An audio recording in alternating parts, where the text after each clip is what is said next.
नमस्कार विद्यार्थी मित्रांनो, नवोदय परीक्षेला आतापर्यंत मुख्य परीक्षेमध्ये 3 ते 4 वेळा जो प्रश्न आलेला आहे आणि ज्या प्रश्नाला मुलांचा वेळ खूप वाया गेलेला आहे, असा आज खूप महत्वाचा प्रश्न तुमच्या समोर घेऊन आलेलो आहे. प्रश्न कसा आहे पहा. एका परीक्षेत मंगेशला मोहनपेक्षा 7 गुण जास्त मिळाले. रोहनला मोहनपेक्षा 4 गुण कमी मिळाले. तिघांना मिळून 138 गुण मिळाले.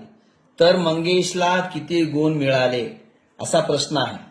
आणि हा प्रश्न सोडविताना मुलांचा वेळ वाया जातो आणि मुलं पर्यायावरून जायचा विचार करतात आणि प्रत्येक पर्याय ठेवून उत्तर अचूक काढायचा प्रयत्न करणे म्हणजे वेळ खूप वाया घालणे.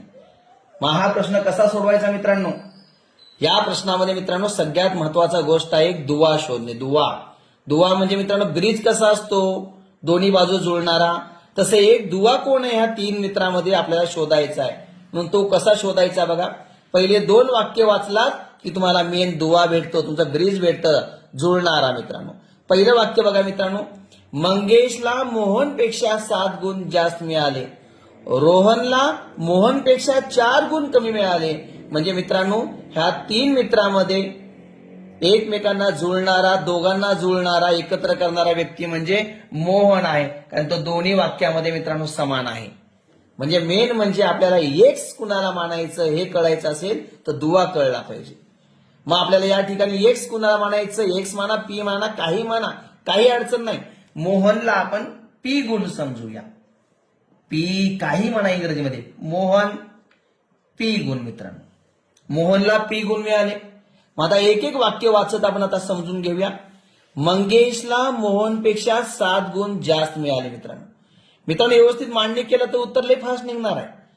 आता मंगेशला 7 जास्त मिळाले गुण मोहनपेक्षा, म्हणजे मंगेशचे गुण लिहिताना मित्रांनो तुम्हाला मंगेशला जर 7 गुण जास्त असतील, मोहनला पी आहेत, पी पेक्षा 7 जास्त, म्हणजे मित्रांनो पी अधिक 7.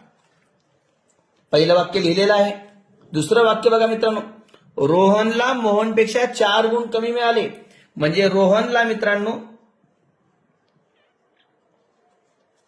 मोहनपेक्षा कमी मिळाले 4 गुण, कमी म्हणून वजा, पी वजा 4. बघा मित्रांनो ही मांडणी जर तुम्हाला कळली तर तुमचं उत्तर चुकूच शकत नाही. आता फक्त मांडणी करायची आहे. तिघांच्या गुणाची बेरीज 138 दिलेली आहे. चला मांडणी करूया. 3 मित्र आहेत. पहिला आहे मित्रांनो मोहन, मोहनला पी अधिक दुसरा मित्र आहे मित्रांनो मंगेश, मंगेश पी अधिक 7. तिसरा मित्र आहे रोहन, पी वजा 4.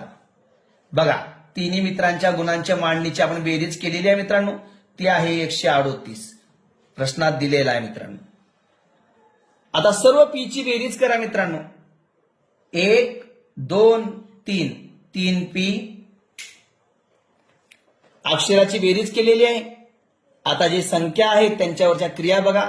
अधिक 7 आहे, वजा 4 आहे. अधिक 7 मधून वजा 4 गेला मित्रांनो 3 उरतं. चिन्ह महत्वाचं आहे बरं का. काही वेळा मित्रांनो इथं वजा 7 अधिक 4 आलं तर उत्तर वजा 3 येऊ शकतं. हे चिन्ह पहा. आता अधिक 7 वजा 4, अधिक संख्या धनसंख्या मोठी आहे म्हणजे मित्रांनो चिन्ह अधिक येणार.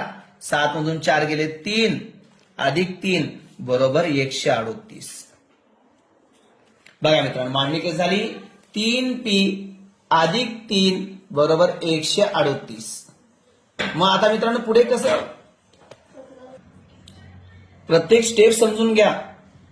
पी पी पी 3 पी झालं, अधिक 4 वजा अधिक 7 वजा 4 अधिक 3 उत्तर आलं. मित्रांनो हे अधिक 3 उजवीकडे गेले की वजा होणार आहे. मांडणी कशी होईल. 3 पी बरोबर 138 वजा 3, 3 पी बरोबर मित्रांनो 135 उत्तर येईल. आपल्याला अगोदर मित्रांनो पी ची किंमत काढावी लागेल. कशाची किंमत काढायची आहे, पी ची. आपण या ठिकाणी मांडणी करून घेऊया. पी बरोबर 135, हा 3 इकडचा इकडे येऊन छेदात जाईल. पी ना 135 ला 3 न भागूया. 3 चौक 12, उरला 1, 3 5 15, पी बरोबर 45. आता मुलं उत्तर काढतात, काही मुलं बरं का इथं, पण मुलं फसतात कारण त्यांना काय विचारलं हे लक्षात राहत नाही. आता ही किंमत आलेली कुणाची आहे, आपण पी ज्याला मानलो त्याची, म्हणजे हे उत्तर मोहनचं आलं. आपल्याला विचारलंय कोण? मंगेश भाऊ. मुलं इथं फसतात. खूप मुलं उत्तर काढतात पण त्यांच्या लक्षात येत नाही आपण काढलंय काय आणि दिलंय काढायचंय काय. आता किंमत ही मोहनची आली, मोहनचे गुण आले. आपल्याला विचारलं मंगेशचं, मग मंगेश कुठं आहे बघा, इथं आहे. P+7 म्हणजे मंगेशचे जर गुण काढायचे असतील तर मित्रांनो आपल्याला पी ची किंमत 45 मध्ये 7 मिक्स करावं लागेल, म्हणजे उत्तर येणार 52. म्हणजे आपल्या मंगेश दादाला एकूण गुण पडले पर्याय क्रमांक 4 म्हणजे 52. मित्रांनो हा प्रश्न स्पष्टीकरणाने अचूक येणार आहे आणि अनेक वेळा नवोदयच्या मेन परीक्षेमध्ये हा प्रश्न आलेला आहे मित्रांनो. आणि मुलं चुका करतात, त्यांना अंदाज लावतात, अंदाज लावून उत्तर अचूक येत नसतात. मित्रांनो तुम्हाला आजचा व्हिडिओ कसा वाटला कमेंट बॉक्समध्ये नक्की कळवा आणि असेच गणितातील महत्त्वाचे प्रश्न विजयकुमार नरवणे सर YouTube चॅनलवर पहा. आवडल्यास इतरांना शेअर करा. धन्यवाद.